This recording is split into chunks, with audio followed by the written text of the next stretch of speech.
Welcome back to Telltale Books. This is the next in the Harlan Ellison series. This will be number 13. I know I've been getting most of those numbers wrong on the other videos, but I double checked before I started this one. This one is number 13 of Harlan Ellison. And the story is called Life, Hutch. Life, Hutch was first published in If Science Fiction magazine for April of 1956.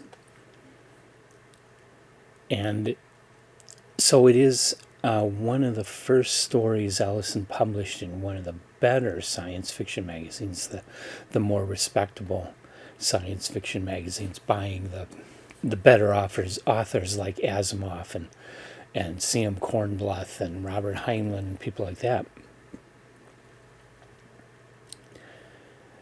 It is just a short story. It's the first short story in a series that is generally titled The Earth-Kaiba War.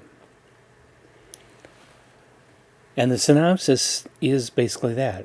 It's set with a number of small personal fighter craft going after an armada of the Kyber spacecraft and trying to attack and trying to destroy or disable or just get in the way of these craft coming in and destroying anything of the Earth fleet.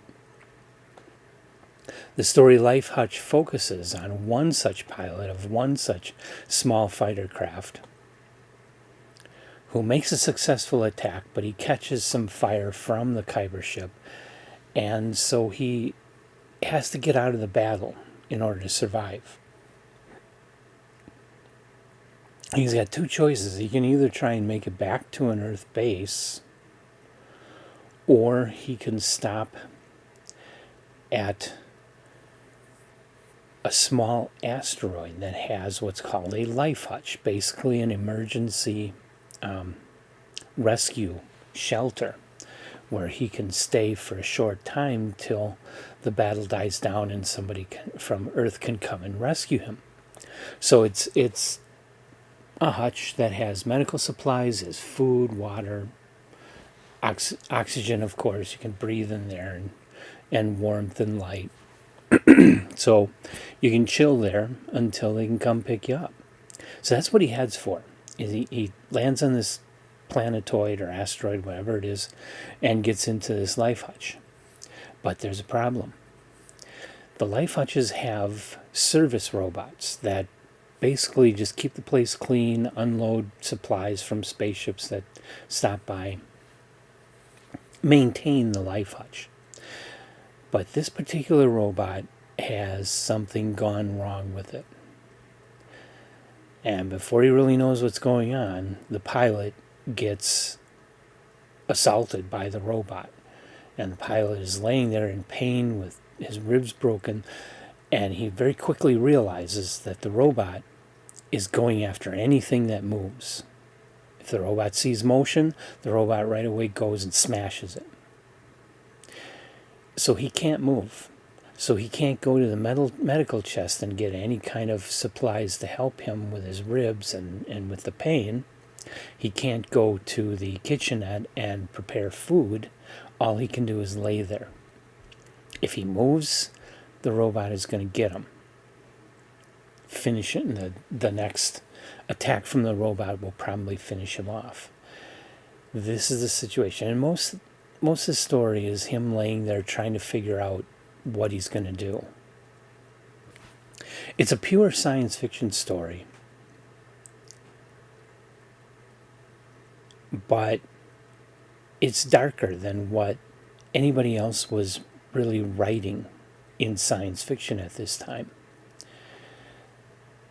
The darkness is just going through the character's thoughts, the pain that he's in, the danger that he's in, trying to figure out what can he do to survive. And for most of the story, the answer is nothing. If he moves, he's dead. The robot will get him. He doesn't have anything like a blaster that he can destroy the robot with. And he's in a lot of pain with broken ribs, and he hasn't been able to eat. He isn't able to move. All he can do is just lay there and think about how desperate his situation is. And so most of the story is very bleak and very dark. I won't spoil the ending. It's an excellent story. And it's a good example of what I've talked about before, that science fiction is about the idea. And oftentimes that means characters aren't very important. But if you want a science fiction story that also has importance to the character, what you need to do is come up with an idea that requires building the character. And there are some authors that have done this. Actually, I'm finding quite a few. And this is another one. The whole situation, the whole idea here is really focused on the character. And so Ellison tells it from the point of view of this fighter pilot and goes through all of his feelings and thoughts and desperations and trying to figure things out, trying to reason through this situation to some kind of conclusion where he gets to live. And it becomes very much a character story. Ellison seems to be really, really good at that first-person narrative and taking you into the mind of his protagonist and taking you through all the feelings and thoughts. And this then, it's a very short story, but for a short story, it's an excellent character story and shows just how good of a writer Ellison really, really was, even early in his career. This is his 13th story. Many of the stories in that number are just ones that were published in fanzines, so he hasn't published very many professional stories yet.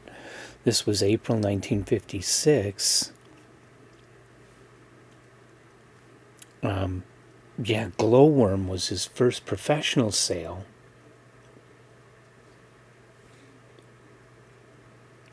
And that was February 1956. So this is his second professional sale here. And he's writing stuff that is definitely a step above what a lot of other science fiction writers were writing in the 1950s. Ellison is a major writer. I read this story in my 35-year perspective book. This is what it looks like without the dust cover. I like to take the dust covers off when I'm reading them because when you're opening and closing books or holding it in your lap or stuff, dust covers tend to get torn unless you have a good Mylar cover on it.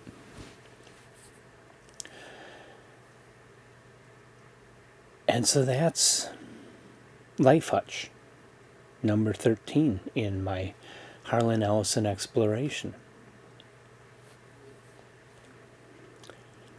And I encourage you to leave any comments you have. Have you read this story? Do you have any other thoughts about Ellison or any of his other stories, especially at this point, early works that you'd like to leave? Feel free to leave them in the comments. And like us and subscribe to us and come back for more. There's a lot more Ellison to go through in this exploration and a lot of other authors that I want to cover. I think you'll find something that you'll love. And my Harlan Ellison videos haven't been getting the highest number of responses. I really encourage everybody to give Ellison a try. More than just, I have no mouth and I must scream. Okay, that story is just one of many, many brilliant short stories. Well, that one's a little longer, but one of many, many stories that Ellison wrote that are just amazing. Very well written, very well crafted. He's one of the best writers in the science fiction genre, and well worth checking out. Well worth, not necessarily reading everything that I'm going through here, but Definitely a story like Life, Hutch is worth your time reading and thinking about. It's an excellent story. I'm not going to give it top tail status because I still think there are better stories by Ellison yet to come. But it's a really good story. I recommend it for you. If you've read Ellison or have any curiosity about Harlan Ellison, give this story a try. And I'll see you in the next video where I talk about blind lightning.